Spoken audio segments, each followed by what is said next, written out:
नमस्कार दोस्तों, मैं सुनीता हिंदी विभाग राजासी महाविद्यालय सिवान में सहायक प्राध्यापिका के रूप में कार्यरत हूँ। यह जयप्रकाश विश्वविद्यालय की एक अंगीभूत इकाई है। आज हम अपने इस वीडियो में स्नातक हिंदी प्रतिष्ठा स्नातक द्वितीय वर्ष में संकलित उपन्यास कर्मभूमि की चर्चा करेंगे।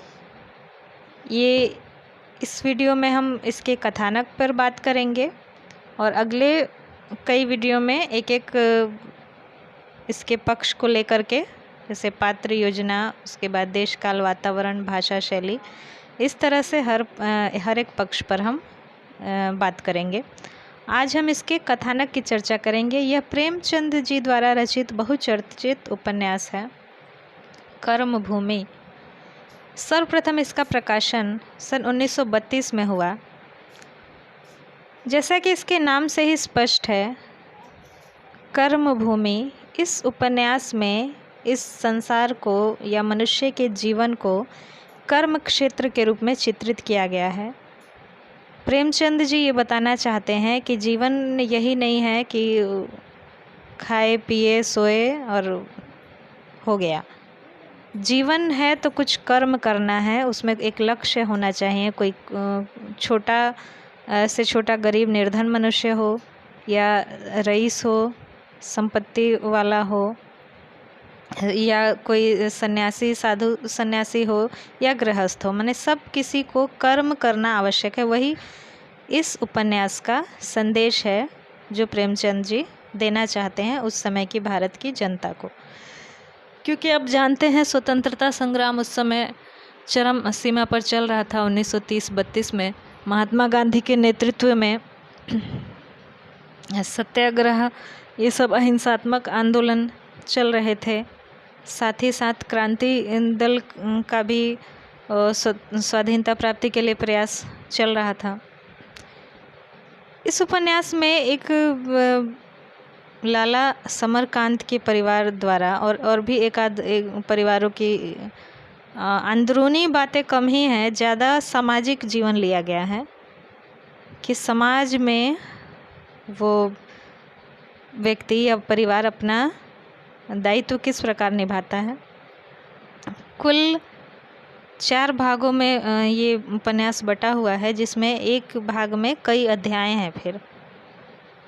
और अमरकांत जो है इस उपन्यास का नायक है, जो गांधीवादी चरित्र है, गांधी जी से बहुत प्रेरित है। परंतु कहीं ना कहीं उसमें दुर्बलताएं भी हैं जो उसको मानव बनाती हैं। मानवीय दुर्बलताओं से युक्त है अमरकांत। यही लाला समरकांत का वो बेटा है। बहुत धनवान व्यक्ति का इकलौता बेटा पुत्र होने के बावजूद वह धन संपत्ति से घृणा करता है। उसके नज़र में धन संपत्ति इकट्ठा करना गरीबों का रक्त चूसने के बराबर है। वो बिल्कुल विपरीत है अपने पिता समरकांत से। एक कारण यह भी है कि उसकी माता जो है बहुत छोटे में ही उसको छोड़कर चली जाती हैं, स्वर्गवास हो जाता है उनका। इस कारण उसके चरित्र का पूरी तरह से विकास नहीं हो पाया है। वो एक अंतर्मुखी व्यक्ति बन चुका है। इसमें जो अनाथ बालकों के लिए या मातृविहीन बालकों के लिए जो शब्द प्रयोग किए हैं प्रेमचंद जी ने, उसमें उनकी स्वयं की व्यथा झलकती है। वो कहते हैं कि बचपन वह समय है जिसमें एक बार पौधे को तरी मिल जाए तो जीवन भर के लिए उसकी जड़ें मजबूत हो जाती हैं। इसी तरह बचपन है, बचपन में स्नेह मिल जाए तो जीवन भर के लिए वो व्यक्तित्व मजबूत, संघर्षशील व्यक्तित्व बन जाता है। वहीं पर कमी हो जाए बचपन में तो फिर वो व्यक्ति कुछ ढुलमुल टाइप का प्रकार का, जैसे अमरकांत है, उसी तरह का वो चरित्र का निर्माण हो जाता है। इसके पश्चात इसमें गांव और शहर है जो काशी, उसकी बात है कथानक में। साथ ही साथ आसपास के गांवों को भी लिया है कि अमरकांत के माध्यम से। बीच में अमरकांत को गांव में भेज करके और फिर गांवों की दशा को भी बड़ी अच्छे से प्रेमचंद जी ने इसमें दिखाया है। वो भी अस्पृश्य जो उस समय हरिजन या रैदास कहे जाते थे, उनके गाँव मोहल्ले में 20-25 परिवारों का जो एक गांव है उसमें जाकर अमरकांत रहता है और वहाँ भी जो बुराइयां हैं उसको दिखती हैं, उनको वो सुधारने का प्रयास करता है। मुन्नी के माध्यम से लेखक ने जो अंग्रेज सरकार द्वारा, जो अंग्रेज कर्मचारी होते थे उनके द्वारा जो अत्याचार किए जाते थे आम जनता पर, उस पर से पर्दाफाश किया है। ऐसे कहा जाता है, सामान्य मान्यता है कि अंग्रेज सरकार बहुत न्यायप्रिय थी और मतलब न्याय के मामले में उसका कोई सानी नहीं है अंग्रेज सरकार का, ऐसा माना जाता था। परंतु मुन्नी के बलात्कार के माध्यम से प्रेमचंद जी ने दिखाया है कि अंग्रेज जो सिपाही थे वो भी कोई नैतिक रूप से बहुत अच्छे ऊंचे आदर्श के नहीं होते थे और जहां वो भारतीयों को देखते थे तो अपने से दोयम दर्जे का समझते थे और उस पर अपना अधिकार वो समझते थे। तो और मुन्नी ने जब उनकी हत्या कर दी, जो गोरे सिपाहियों ने उसके साथ दुर्व्यवहार किया और मुन्नी ने उन दोनों की हत्या कर दी और इसको स्वीकार करने में भी कोई गुरेज नहीं किया। उसका मुकदमा चला परंतु उसको मानसिक विक्षिप्त करार दे करके छोड़ दिया गया। वो अपने घर नहीं जाती है, वो गुमनामी का जीवन बिताती है, जो बाद में अमरकांत को मिलती है। उसी हरिजन रैदास जो लोगों का गांव था वहीं पर वो मुन्नी अमरकांत को मिलती है, जो अपने पुराने जीवन को भूलकर और उसी परिवार में वो रच बस गई है, गुदड़ चौधरी के परिवार में, और वहीं पर बड़ी बहू की तरह वो रह रही है। फिर एक और सकीना की गरीबी के द्वारा प्रेमचंद जी ने उस समय के निर्धन वर्ग जो शहरों में जीवन जी रहा था, किस तरह से उसकी निर्धनता की जो पराकाष्ठा है कि उसके पास वस्त्र भी नहीं है 2 जोड़ी की वो एक बदल कर और दूसरा धो सके, और ऐसी स्थिति में वह उस जो मुन्नी है अंग्रेज़ों की जिसने हत्या कर दी थी, उसके मुकदमे के लिए जो 2 रुपये वो चंदा देती है, वो एकदम इस दान भावना का चरम है कि जो व्यक्ति खुद के लिए आवश्यक वस्तु भी नहीं जुटा सकता है, वो भी लोग ऐसे मुकदमे के लिए, जहाँ पर वो जानते हैं कि हाँ मुन्नी ने जो किया अच्छा किया और इसको छूट जाना चाहिए, उसके लिए वो चंदा देती है सकीना और उसकी बूढ़ी दादी, बूढ़ी पठानेन।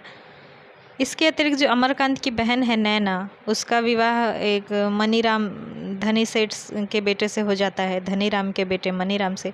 उनके परिवार की स्थितियाँ दिखाई हैं कि धनी परिवार जो हैं ऐसे भी थे जो अपने स्वार्थ में बस जीवन जीने के लिए भोग विलास में लगे हुए थे। उनको कोई मतलब नहीं था कि देश किस ओर जा रहा है, क्या दशा हो रही है जनता की, उनसे कोई खास उनको सरोकार नहीं था।